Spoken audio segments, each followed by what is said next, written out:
is mental health in tabletop role-playing games. We are all streamers who play, run, and even design role-playing games both on and off stream. We're going to start by having folks introduce themselves. I'm Kelsa, she, her.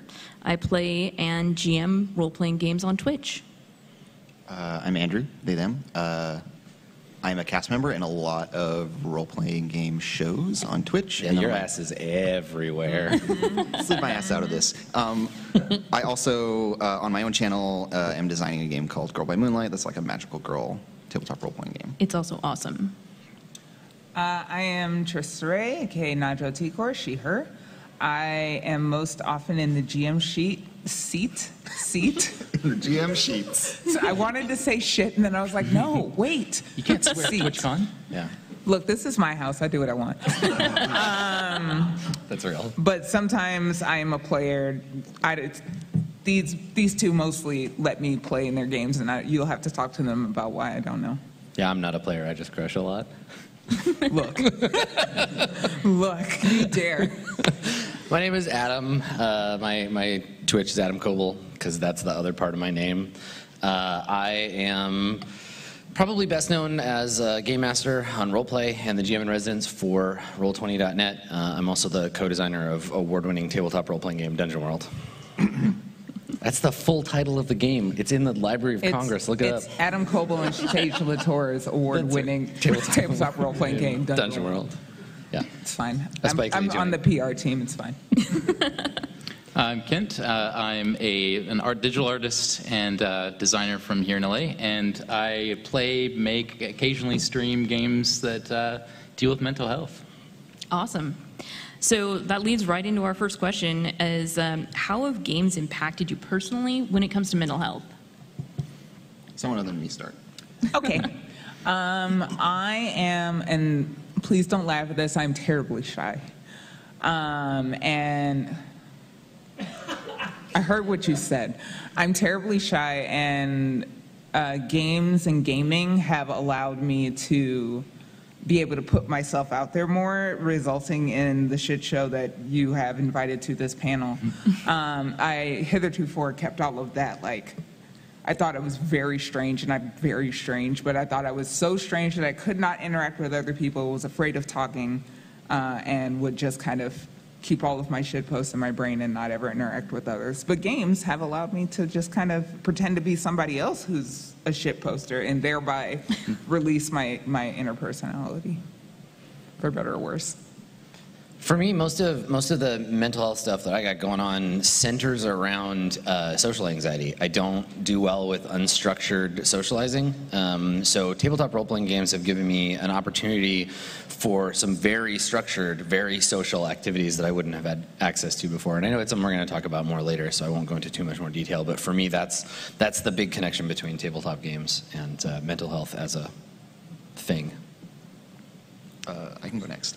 So for me, there's a lot of like identity stuff through like kind of some of the more recent waves of indie role-playing games that were like helpful for me to process, and like generally it's a good tool for me to like delve inwards and figure out what's going on with me, because it's not, I don't know, emotions are kind of opaque a lot of the time. So yeah, it's helped me process and figure out and pick through details of things. For me, it's really been, ever since I was a little kid, I was like an outsider, but I found like when I had a group of people that wanted to come together for a game, especially if I was GMing, everyone was looking to me and I got to be important. And it did a lot to help my self-esteem, because I had none for a very long time. So that's definitely a way that's helped me out. Games have always been self-care for me. As a kid, it was the only thing that could keep my attention, and I always had anxiety disorders as a kid, and video games are actually the way that I discovered I had OCD, because I actually know that the game that made my parents realize it was Jazz Jackrabbit 2, and I was like compulsively collecting all of the items and levels, and it was soothing for me. My parents were freaking out, so it was the first time that we learned what that is, and since then, playing and designing games has really been the most helpful for me. Great, great. And what about specifically role-playing games? Like Adam touched on this a moment ago about facilitating conversations about mental health and just conversations in general. For me, role-playing games specifically help me deal with depression and anxiety. I've mostly GM games, and I find that my anxiety is helped by feeling like I have control of something, and eliminating factors that I feel like could blindside me. And so, like, having a game is like my own little sandbox where I know what's going on, or if I don't know what's going on, I know I can just like make up some shit, put it there, and it'll be fine, which doesn't work pretty much anywhere else in life. And it's also like the regular routine scheduled social activity is good, again, for the anxiety and also for my depression, because I have that thing, like, if you ask me, do I want to do X? The answer is always no. But once I start doing it, I realize I'm having fun. So like having that commitment to make every week helps me like get out of that funk bit. The thing about tabletop role-playing games is that they're just a highly ritualized form of communication, right? We're having a conversation with other people. We happen to be having a conversation about who is doing what in what order, and we're letting the rules mitigate and ameliorate some of the places where we don't know the results of that conversation. And I think that having that structure, like with anything, a structure can be very reinforcing, right? Because there is less and less things in the conversation that we didn't agree to be a part of those things. And I think some games do this better than others. A lot of games assume that you have all of these resources already in play. There is a culture of tabletop role-playing games that a lot of games assume that you're already a part of and already aware of, which I think can act as a boundary to getting into that space. But if you can sit down with people and say, okay, we're going to play this game, and the game is going to be about these things, and we're going to play it in this way, it creates a safety net for engaging in that space creatively with other people, which can be very difficult otherwise. Definitely. Anybody else have any commentary? Yeah, well, you talked about the structure. That also goes into designing the campaign. So whether you're playing it or working on creating the campaign, like there's some amount of ritual that goes into that, and it's like it sort of mediates between structured and unstructured play. So there you do have a lot of freedom to portray a different character who isn't you. But you can also pour parts of yourself into that character, and like, I think we're going to probably talk about this a little more later, but it's like a safe place to be yourself without being yourself, if that makes sense. Mm-hmm. Definitely, yeah. And the phrase that popped into my head while you were speaking is comfort socializing. Mm-hmm. Like for me, tabletop games are like the mac and cheese of interacting with other people. Like, I know what this is. This is safe. It's fine. Yeah, and then somebody comes along and tries to deconstruct your mac and cheese, and you're like, what the fuck? Sometimes they cook mac and cheese and sprinkle shredded cheese on it, and I'm just like, you can't just cook pasta and sprinkle cheese on it. What have you done? You always have the chaotic neutral, or the chaotic evil mac and cheese out there. That's what my character would have done. I'm like, go learn how to cook.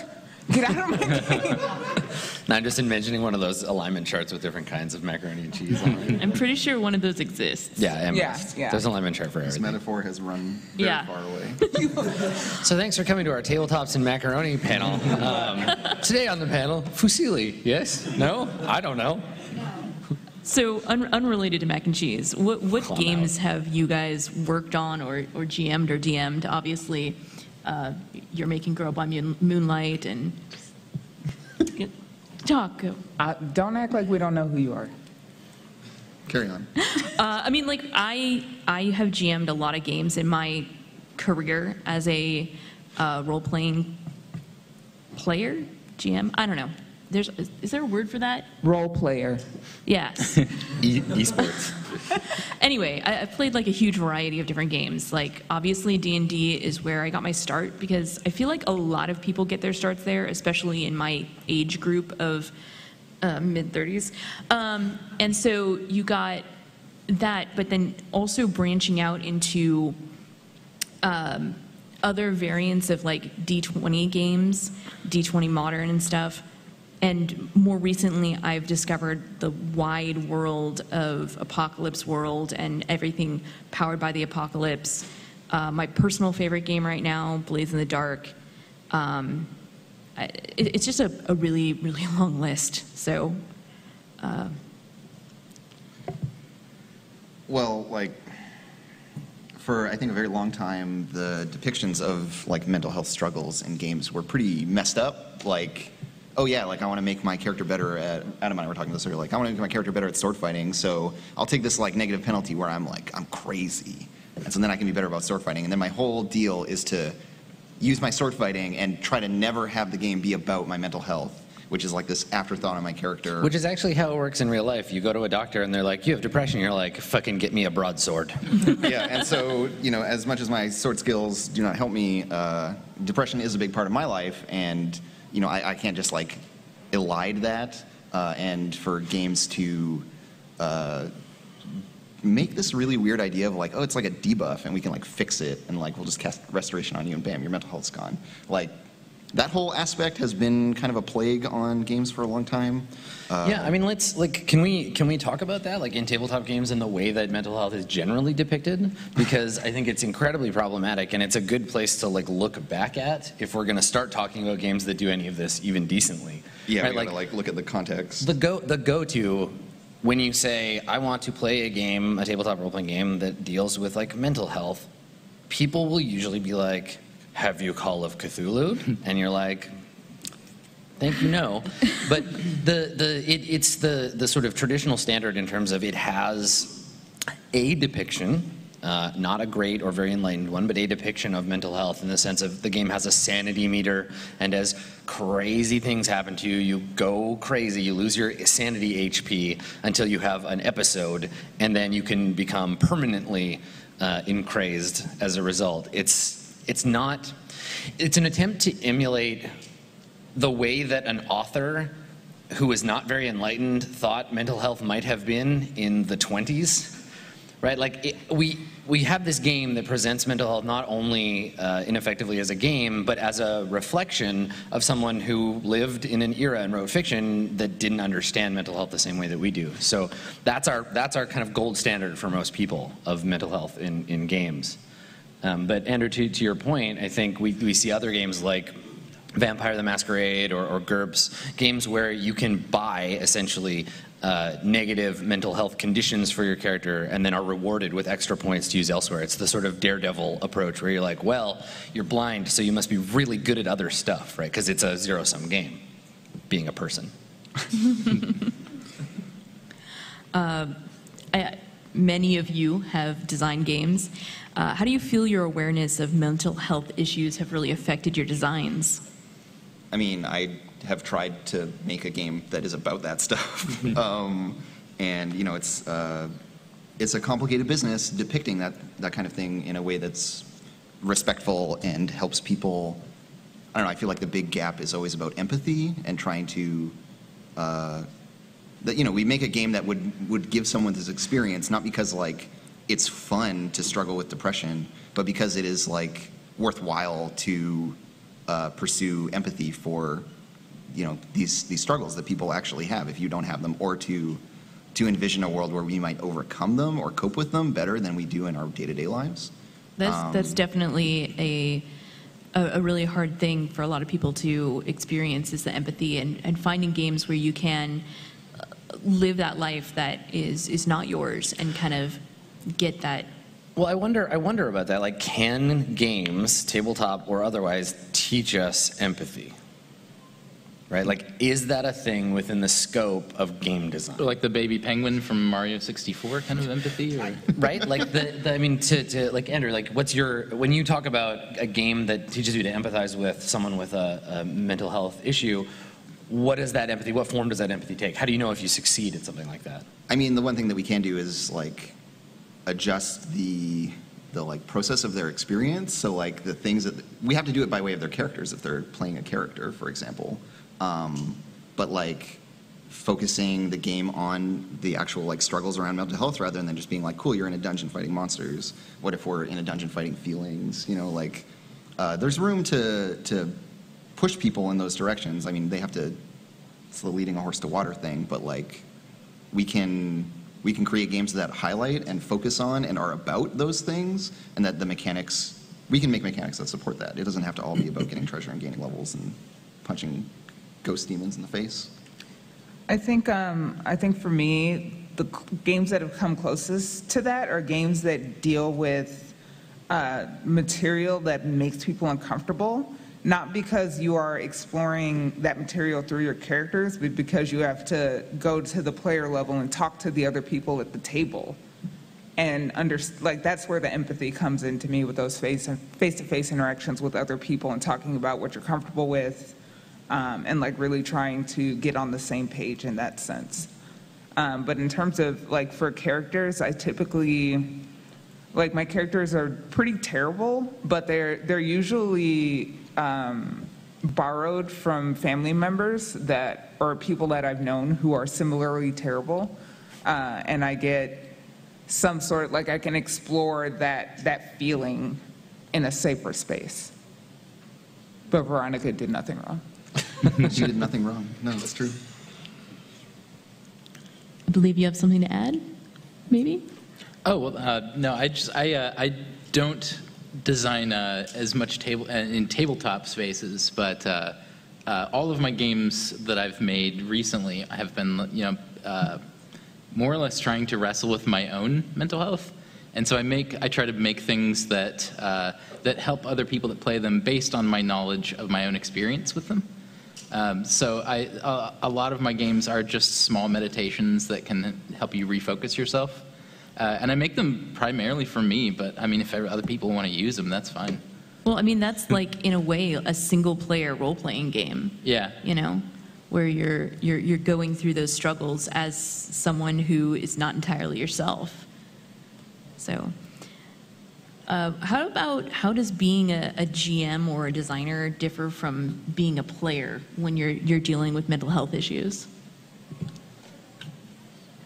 Being a player is a much more focused experience, right? You're basically just picking one or two things, and that's what your character is about, right? Like it obviously varies wildly depending on the game and the authorial control that any given game has, but usually player characters are fairly one note, right? Because there isn't really a lot of room to fully experience being a person when you're only being them in high stakes situations 4 hours a week, right? So you get these sort of caricatured opportunities to pick one thing and then focus on it. And that can be advantageous because you're not trying to manage a bunch of different stuff. But I think it's also difficult because you can get stuck in a particular direction and not end up exploring any other options with a character. I'm processing and thinking about what I want to say. I think for me, being the GM adds a layer of remove. Maybe from those, like I can examine through that lens how the society of whatever world we're playing in frames that sort of thing, and like kind of pick apart what comes naturally to me, like my reaction to those things, and by creating a society that could have whatever reaction I think, I can check my own assumptions.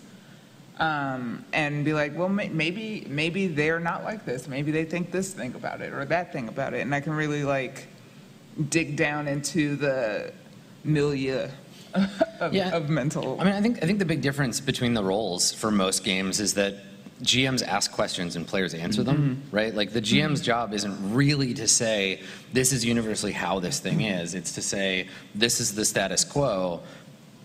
How do you fit into that, or how do you rebel against it? Yeah, what are you going to do about it, right? And so to your point, like the thing about being the game master, and this is true of really anyone that creates the sort of larger scope of a game environment, you're seeding questions to answer as you play, right? To find out as you play the game. Well, when you're a player, I feel like you're putting yourself in a position where you have control over your immediate surroundings. But as the GM, you're shaping the world that they're playing in. So, it's really, as a player, you have to communicate. If something's making you uncomfortable, you have to communicate to the GM, who may not know that. He may not know that your specific needs for how you want to interface with the game. Yeah, I mean, there's a lot to be said to having the before you play conversation, right? That is about providing some boundaries and some structure for how we're going to carry forward. And How much of that do you think should be built into the game? I mean, I feel like games should be about stuff, and they should give us clear ideas about what kind of content is going to be in there. Regardless of whether or not it's a role-playing game where we're making stuff up. The mechanics act as like a funnel or a corridor for like, this is the range of stuff that we can engage with. And I like the games that have that. I appreciate, and in my own stuff, I'm trying to spotlight that a little more and push people to have those conversations, because in the older generations of games and in a certain kind of tradition of games, that stuff is at best given lip service and isn't part of the culture of play, I guess I want to say. And we as authors of games can shape that, because we literally get to write a book about it.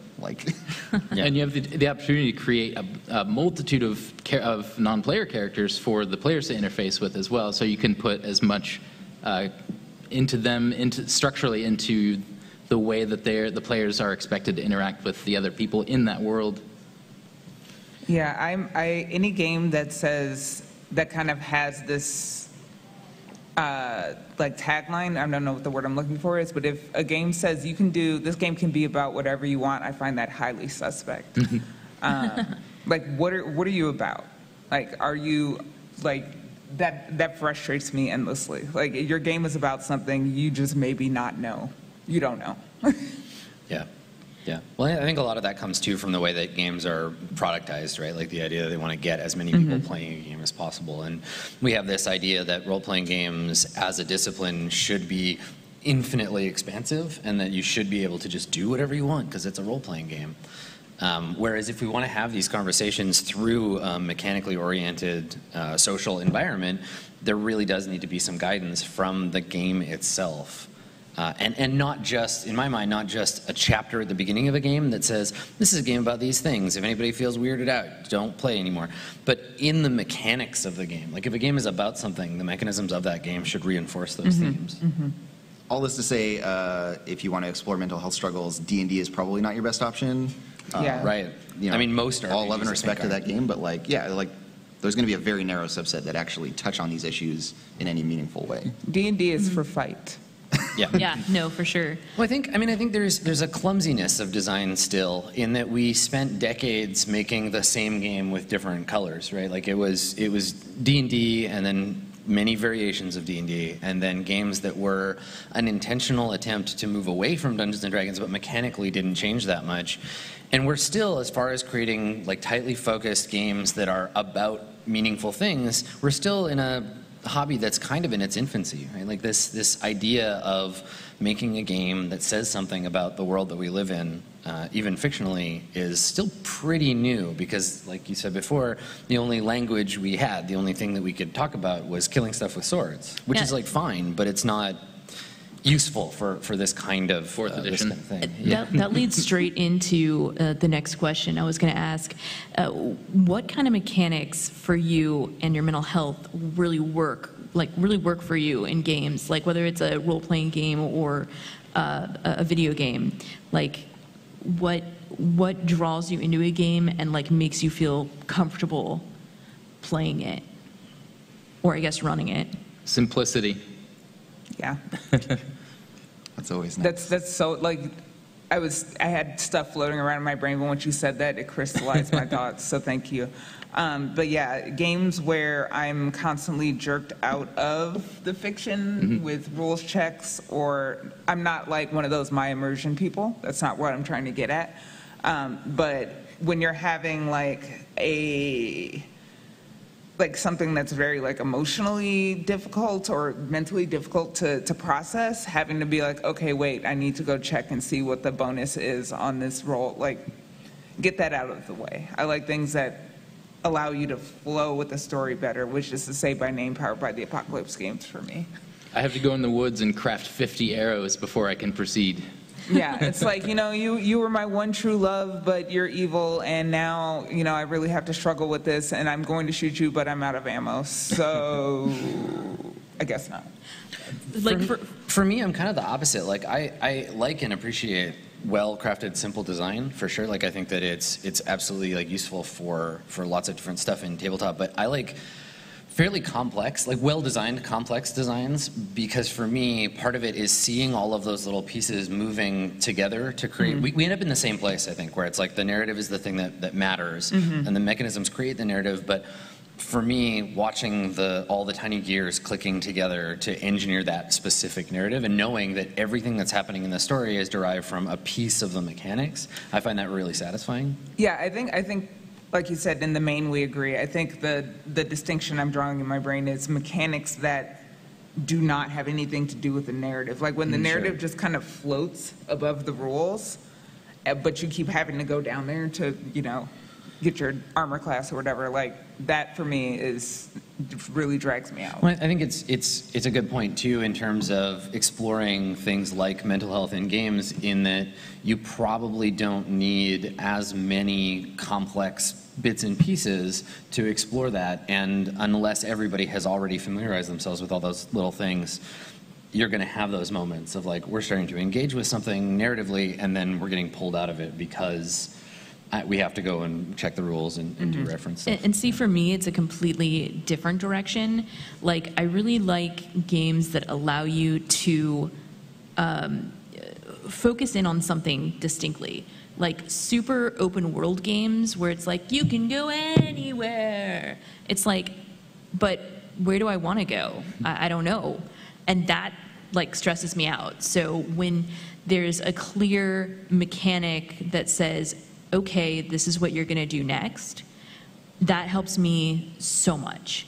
Or at least gives you options. Yeah. Like you can do A, B, or C. Like when you have kind of a general direction that you want to head in, is so much easier for me to deal with than just, you're in a world, it's full of magic, just go. Do whatever. Yeah. And that, for me, I'm so much that way in video games. Like if you give me an open sandbox world and say go do whatever, I will be like, okay, I'm gonna pick up all of the random things and try to cook them until I get bored, unless you have fishing, and then I will just do that.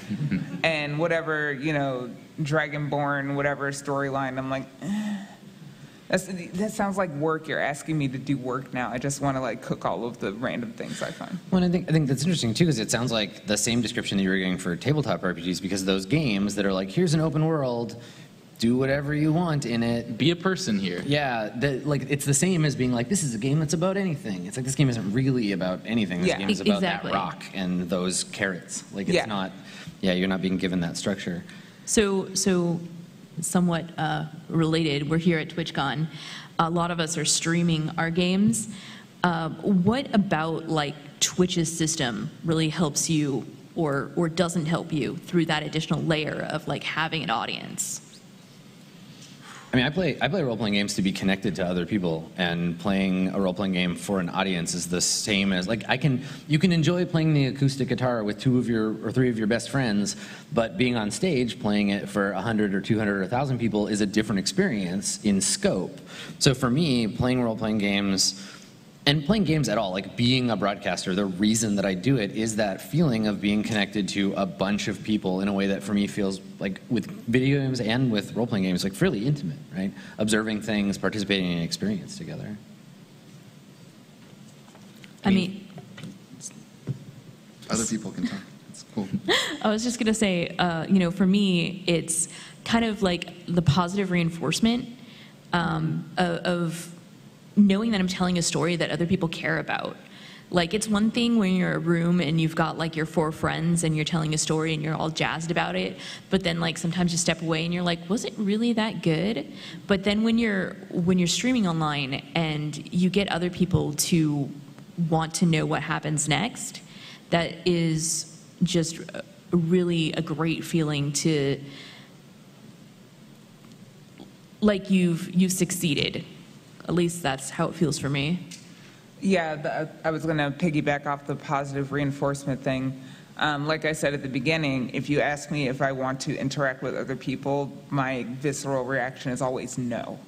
But if you're streaming a role-playing game and your audience is super engaged and they're, tweeting you fan art and stuff, then you keep getting this positive reinforcement that it's worth it to, get up, get engaged, talk to people, put your face in front of a camera. Like, for me, that's been really good for breaking that sort of cycle of I'm too depressed to talk to people, so I guess I'll just stay alone and get more depressed. It helps for me that I can't see the audience. And when I'm streaming, I'm this present company. It's fine. Go. Just go. You're good.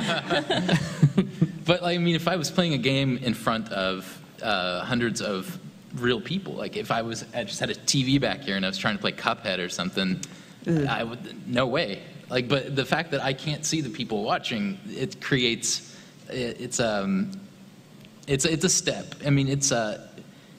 I think it opens the door for you to be more open to, or be more assertive and want to go seek out social situations outside of Twitch. And to bring back a word we've been saying a lot, it adds structure to that. To have that layer in between you and your audience and have some control over your channel and, what kind of thing you want to build, as opposed to, like you said earlier, doing stand-up and just having randos come in and maybe they heckle you, maybe they don't. You have no direct control over that. So having that layer of structure is good for helping me put myself out there. On Twitch, your audience is always curated, right? You have your moderators, you have yourself to manage that, and also your branding or whatever else will kind of tailor your audience. And so if you want to talk about certain things or express certain themes in your game, you can make sure that people are actually interested in seeing it before you go and run your mouth about it, I guess.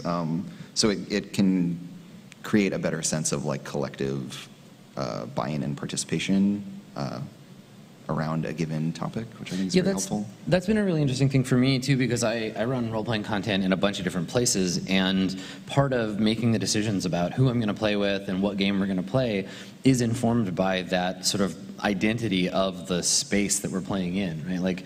I wanted to run a game of Unknown Armies for a while, but I wouldn't run it through the Roll20 channel or through Roleplay. I would want to do that on my own channel because of the way that content fits. It's at the very least made me more aware of the game interaction with the players and the kinds of fiction that will emerge and what the right space for that fiction is. Yeah. It's like programming a TV show on a channel. I think that follows into another topic I wanted to talk about, which is, have you altered any mechanics in a role-playing game to make more space for mental health struggles or varying identities? Because you were mentioning just which platform you're going to put it on, that's also part of it. I think I've gone in the opposite direction. I've played Monster Hearts on misclicks before and purposely dialed back the heavier elements of it because the space isn't ready for that yet, which is not a negative reflection on the misclicks channel or the community, but getting into Monster Hearts takes a lot of a lot of know-how, and there are people that have pretty much only played D&D, and it was our Halloween one-shot, and I was like, I see what this is, and I pulled back. So Monster Hearts as a semi-aside has probably my favorite example of a mechanism that takes control away from a player in order to prove a point, right? It exists on a timeline of other games that have done this, Pendragon is on the same scale, where your character is an extension of your desires in the game, but not you, and you don't get to make all the calls. So in Monster Hearts, there's that moment where you're playing it with someone who hasn't played it before, and they get exposed to the turn someone on move, and they're like, yeah, but my character wouldn't get turned on by this, and you're like, well, tough shit. That's what the dice say. Those mechanisms in games, I think, are really, really valuable for that kind of stuff. So that's what I'll go looking for when I'm trying to pick a game that I want to use to make a point, right? I'll be like, what about this game? It's the same as the gender roles stuff in Sagas of the Icelanders. There are a lot of places, especially in the Power of the Apocalypse game, where your ability to know what is going to happen to your character and to get to say what you do is removed in places to prove a point. So mechanically, I don't know so much about adding or subtracting stuff, but certainly being aware of that context mechanically is really important for choosing a game. Yeah, like we tend to head these problems off at the pass by just, if we know a game includes certain content and that the cast or crew are not like people who are comfortable with engaging with it, or that that's not a good fit. Like there are so many different games you could pick, and so you don't need to. You can approach it from either end, right? You can tailor the game, or you can tailor the crew and the people. Although there is the barrier of your audience, and getting your audience to buy in and to like commit safely to like a game of Monster Hearts, for example, right? It's not entirely fair to just be like, cool, I talked to all my players and we're all cool with having this kind of content, and so we'll just broadcast this, right? Like the audience doesn't get to say like, yo, that squicks me out. I don't want like intense gore or sexy scenes or like people smooching. I don't want that in my role-playing games. They don't really get a say, and so we do need to be conscious of that when streaming, of like providing a heads up to folks that like this is what it's about, and you can't just do it at the beginning because people tune in midway through, they get ambushed by some shit. It's not really fair to them. Well, it's tricky too because unlike with a movie or a TV show or a game or some fixed static medium, you can't be like, this stream rated E for everyone. You have to be like, this game is Apocalypse World, so it's probably going to involve these things because I understand enough about a game to look at the design and say, okay, guns are important in Apocalypse World. They will come up, they will happen.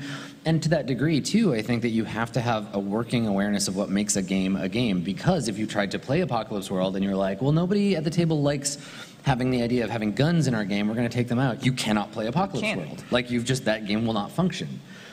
So being aware of that stuff is really important, and then knowing those things, like knowing that Apocalypse World will be a game about guns, you can say at the beginning of your stream or have it in the content, you can say, this is a thing that happens.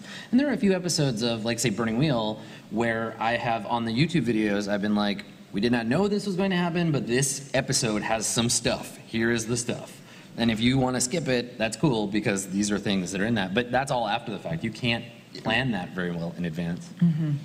I think people underestimate too when they talk about how to hack a game or how to change the mechanics of a game to make it safer to play for a wider variety of people. They underestimate the fact that something like the X card is a mechanic in the game. It affects the narrative. It is a hack, and including it in a game isn't something you can just do. You have to look at the way that it functions with other games, which I think ends you up in a position like where you are, Andrew, where you're like, well, I could probably hack another game to tell some of the stories that I want to tell, but when it comes down to it, you just have to make the game from the ground up to be the thing that you want.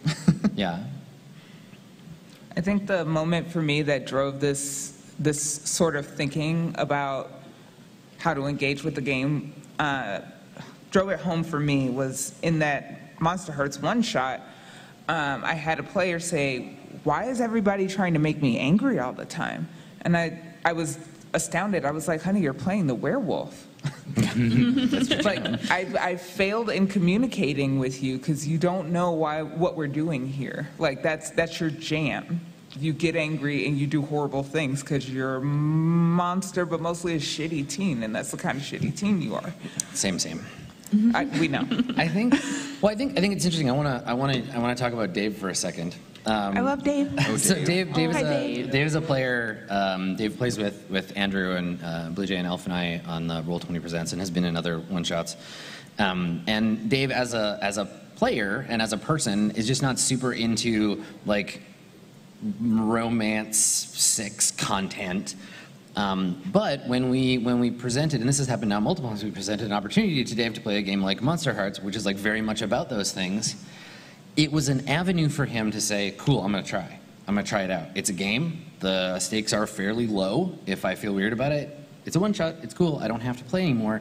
And it gave him the space to be brave about that content in a way that he might not have had that opportunity otherwise, which is really cool. And I love when that happens. I love when people are able to use RPGs as a way to explore a thing that they're trying out, rather than have to do it like themselves and be more invested personally. That's definitely something that I've been doing personally in one of the games that I am playing in right now. Is I struggle with imposter syndrome in my own life, and so I designed a character that has a major flaw of imposter syndrome, and being able to conscientiously play that up on a character that's removed from myself has helped me to like process my own feelings about that. Yeah, like having a layer of abstraction allows you to look at your own situation from the outside in a way that you normally can't. Definitely.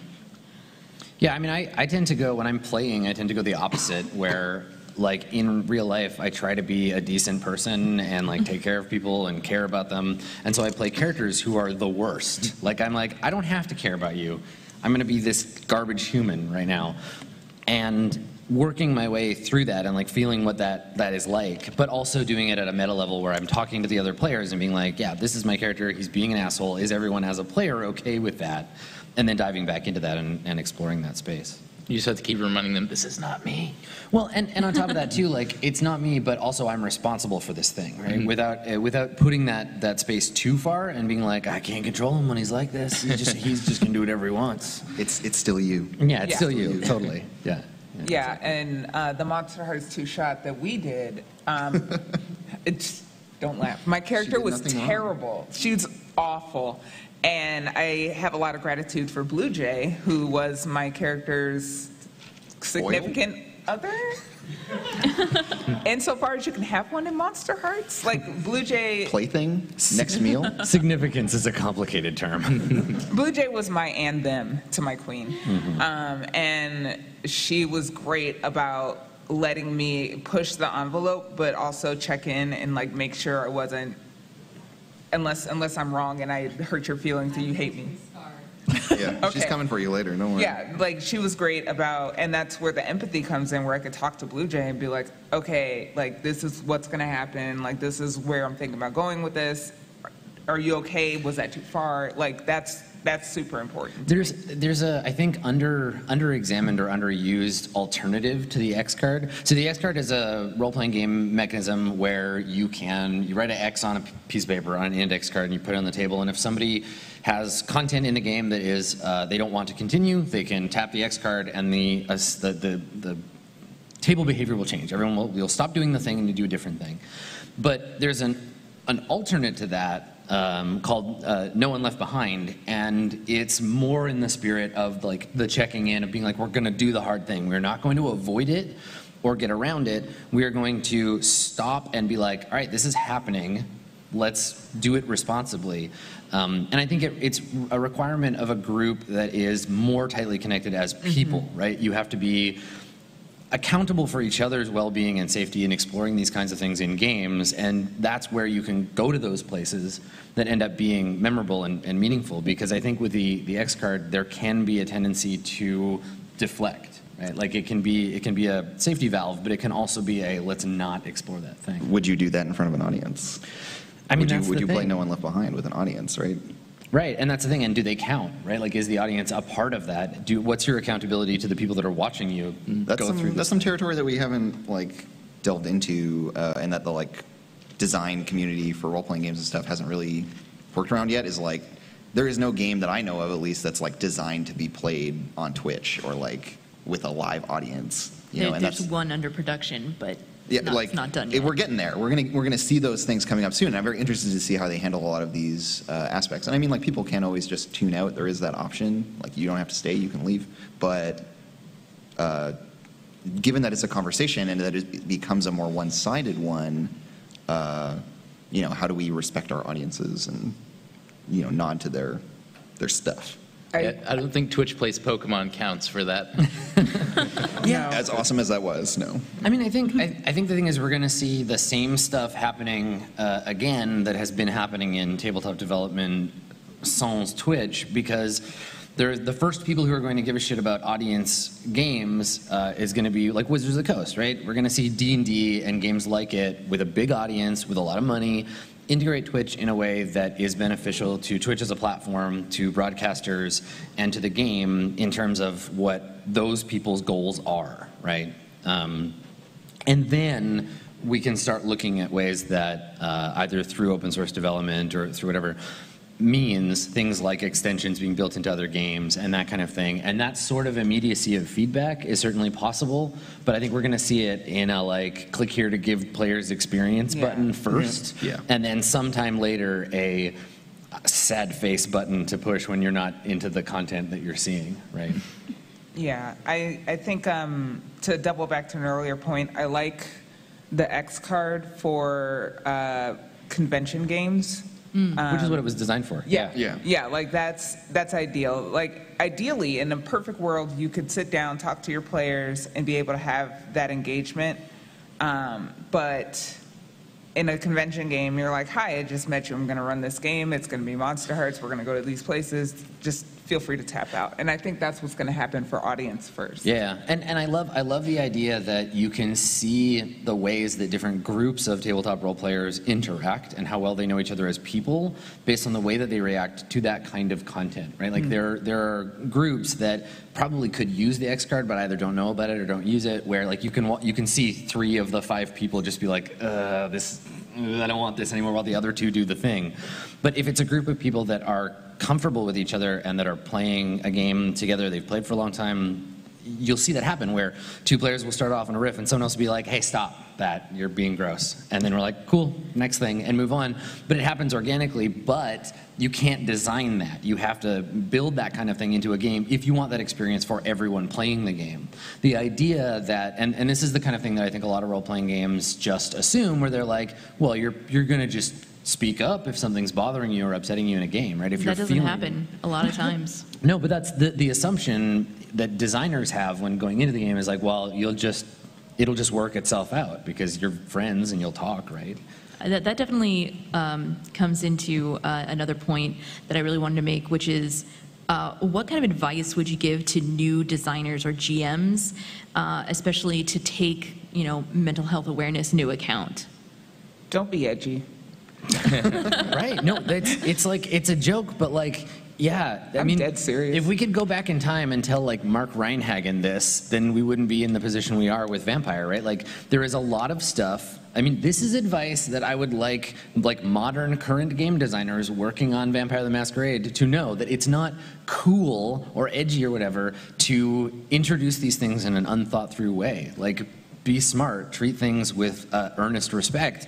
You can still explore dark stuff, but yeah, don't be a Reaper main about it.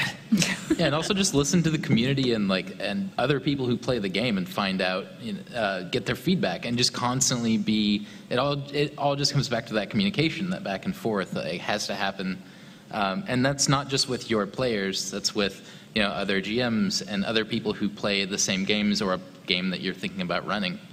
Yeah, some of the best advice I've ever heard for feedback, and I think it was about writing. I think this is a quote about writing a novel, not about doing a game, but I think this applies to a lot of feedback, was people are going to tell you things they have problems with and how to fix them. You listen to the first, but not the second, right? It's still your design. You're still the person in charge of making the game, but if 100 people tweet you and are like, this is gross, and you're a bad person for including this in your game, listen, right?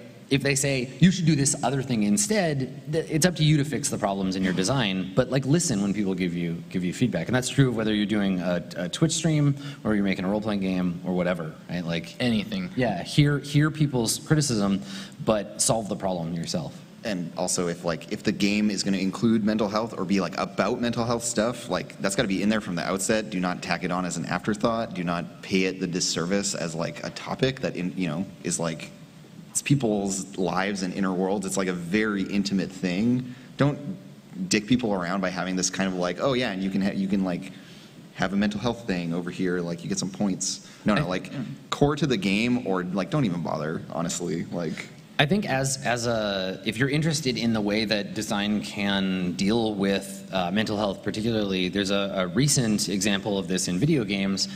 And whether they did a good job or not a good job is still, it's going to be up for debate forever, but Hellblade, Senua's Sacrifice, is a game where the main character suffers from overpowering psychosis. There's hallucinations in the game. It tries to create a game environment that puts an empathy layer between the character and their affliction and the player, right? Because you have to experience these things through her.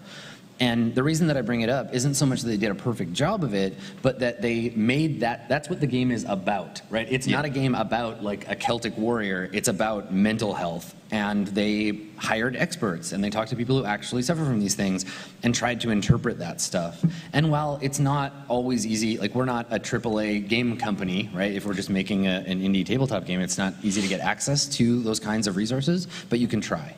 right? Like hearing other people's stories. Yeah, I do your think research. an important thing, and I'm not a game designer yet, but the thing that I would think would be important is to not only, when you're playtesting, get feedback like, did these mechanics enable you to tell the sort of story that this game says it allows you to tell, but how did you feel? Like, what feelings or experiences were provoked by the mechanics themselves, like, and kind of get into that sort of feedback. That might already happen. I defer to the designers on this panel. but, Encourage like, everyone to talk about their feelings, as you should in all things. I mean, yeah, if that's what your game is about, that's your playtesting. Especially if that's what your game's about. Yeah. Yeah, you are encouraged to explore your feelings through this game, but don't talk to me about them when I ask you for feedback. Like, of course not.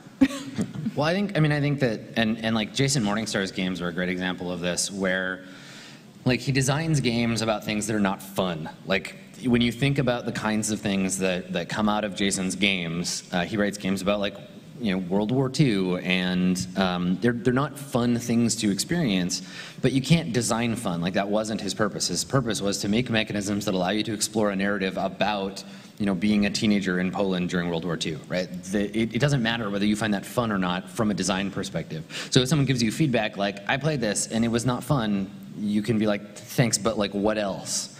Because they may just not be the audience for that. Not everybody plays role-playing games to like experience stuff. Sometimes they just play it because they want to like hang out with their friends and shoot the shit for a little while, and the game gives them a structure to do that.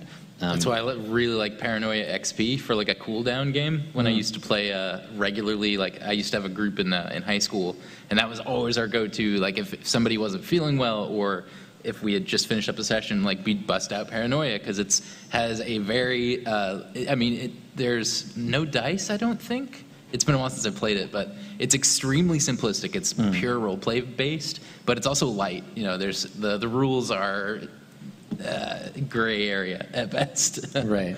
Yeah. Well, and that's just a case of picking the right game for the right experience. Yeah. All right, well, we've got a few minutes left if anybody wanted to ask some questions. Yeah, get up on that thing. Hi, for those of you who don't know me, my name is Quantum Dot. I'm one of the mods on Adam's channel. I have a quick question about, so recently Waypoint did an article and then a follow-up documentary about prisoners who use Pathfinder and D&D as a way of coping and also rehabilitating after being released from prison. And obviously, Girl by Moonlight and Monster Hearts as well deal with like personal trauma to some degree. Do you think that there's more space for more games that help folks cope with trauma? And how do you see Twitch as being a vehicle for that? Because as a game designer myself, I know sometimes it can be really hard to get games out to folks who might enjoy them or need them. So how do you see Twitch possibly helping with that? I mean, I think there's absolutely room. I mean, there's room in the world for role-playing games about everything. Like, there is no design too niche to be irrelevant. If your game has something to say and you have mechanics that let you say that thing, that game is worth existing. And I think that games as therapy, I mean, Andrew and I were talking about this before. Yeah. Role-playing is a traditional like method for therapy, right? Like putting yourself into another position or trying a situation out that you couldn't normally be in. I don't think it's more like free-form LARP, right, than it is like a tabletop game. But there's absolutely space for that, for sure. I definitely think that Twitch is a really good way to get that out there and expose people to games that they may have never heard of and experiences that they may have never even thought that they wanted to have. Because even just watching someone else play the game, you can really associate with some of the characters, and seeing their struggles through it can either inspire you to play that game and experience those struggles for yourself, or give you some connection that you might not have already had to that trauma. I mean, representation is always good, right? Like, if we see more people actually acknowledging and talking about the largely invisible issue of mental health, cool. If we make games that do that, great. Like, just encouraging all of this to be an open conversation instead of one that's tucked away, I think is very helpful. Twitch's great strength as a platform is taking people who are super stoked about something and then putting them in front of an audience they would never have access to otherwise. Absolutely. Right? Like, just if you have a game, it doesn't even have to be like anything deep or powerful or meaningful. And at this point, because of things like IRL, it doesn't even have to be a game. You just take the thing that you're hype about and then you just do it on the internet, and there will be people who will come wandering in and being like, what is this? What are you doing? I love it. I don't know. Great. Let's watch. And you know, there's a whole bunch of stuff, and this kind of dips into the like marketing a channel stuff and how to be successful on Twitch generally. But for me, I have an audience that I can use that I have built some trust with around tabletop games, and so finding games and not only playing them but explaining why I like them. Like, if I play a game, part of the deal is that I talk about, like, this is why this game is relevant. Like, I didn't just pick it because I'm like, haha, Vikings. I'm like, this game is about gender roles in 980 Iceland, and this is why that matters. So, you know, using those audiences and giving them that experience of seeing a game they might not have otherwise seen, I think is super. I'd like to think it's super helpful and useful, but I mean, I guess that's up to the audience to decide. Thank you. Yeah. Hi, my name is Michael Sinclair. I've been DMing Dungeons & Dragons for about a year now, the 5th edition, and you guys covered some topics. What I was trying to speak into is if the campaign kind of organically touches on some edgier subjects or organically goes to some things that may jostle players more, is there some good ways to do aftercare for those players afterwards if you know it might have impacted one or two players more than some others? I think it's really helpful to give some space before having those conversations, but definitely also talk to those people. One-on-one is usually ideal. They don't have to worry about, you know, fear of judgment or wrecking other people's fun. A lot of folks get really self-sacrificing when they're feeling bad.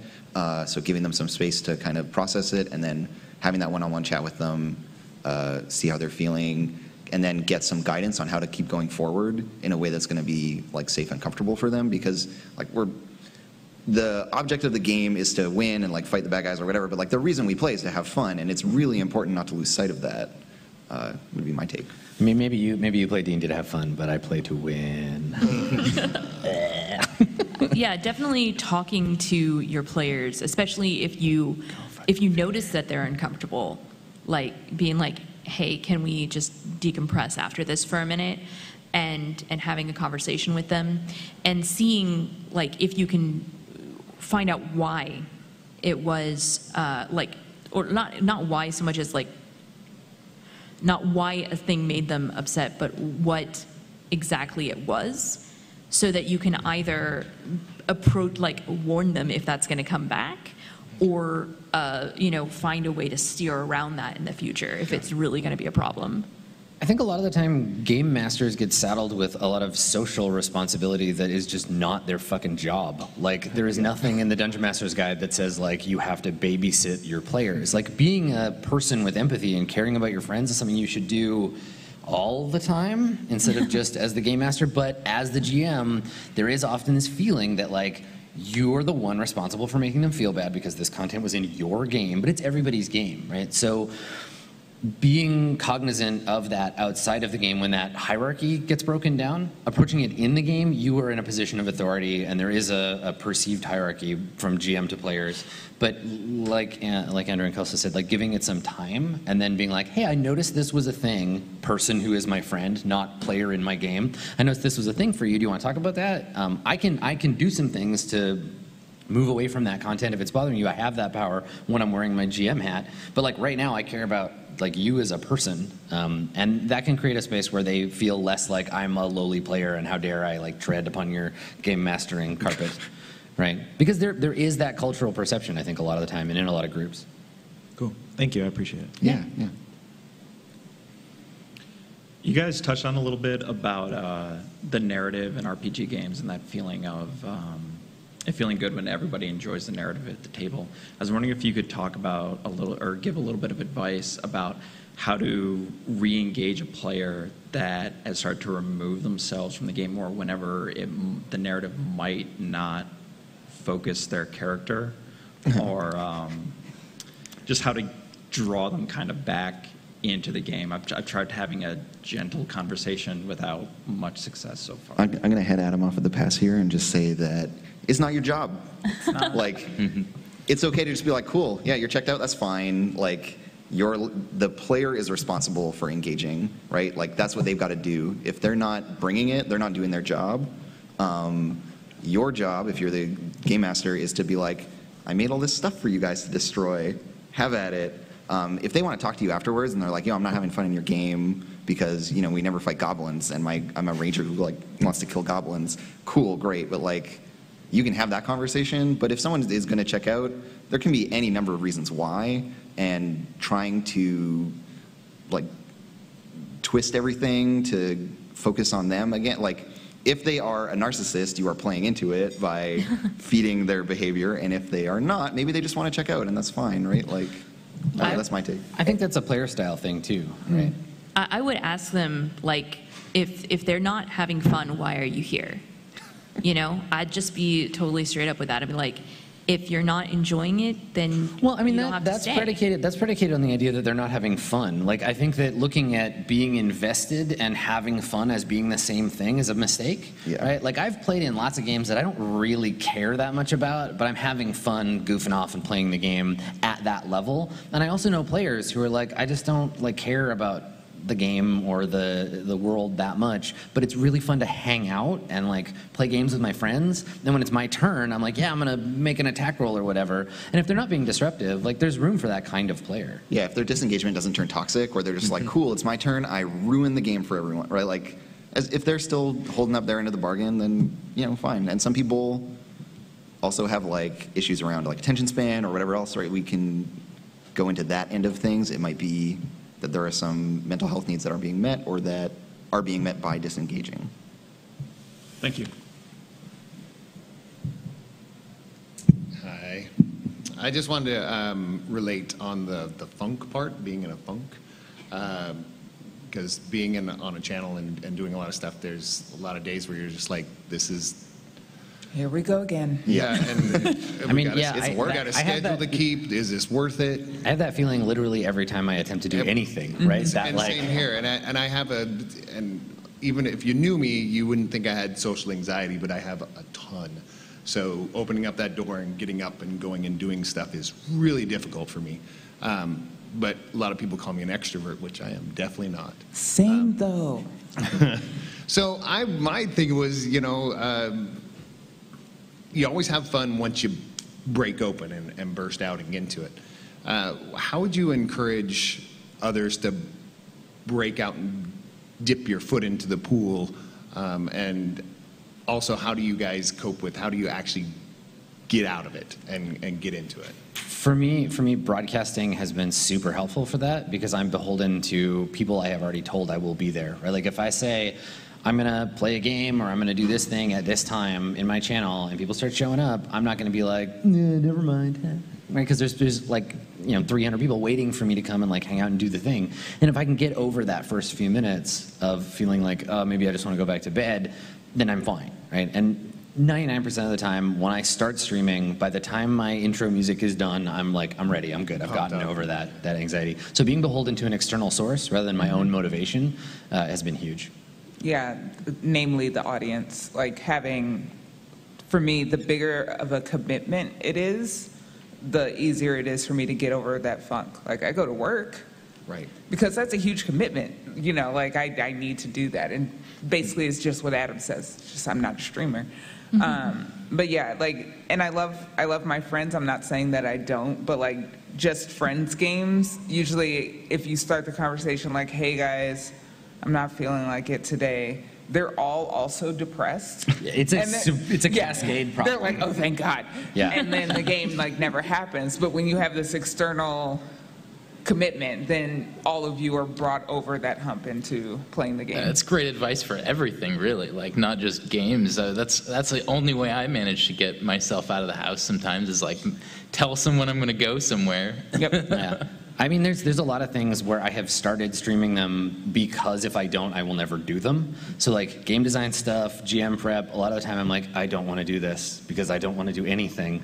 But if I'm like, I promised everybody that I would be live at 5 and like, I got 10, I'm going to get my shit together, let's do this thing. And then I do it, and every time afterwards, I'm just like, yeah, that was awesome. I'm It's really that glad that I structure did thing it. we're coming Yeah. back to. It's like a theme. Yeah. Go figure. Structure. Again, yeah. it's good to feel that I'm not alone in that. Yeah. So, Yeah. Many Thank you. echoes of those feelings, yes. Well, we're over time, so thank you all for coming out. Cool. Thanks, everybody.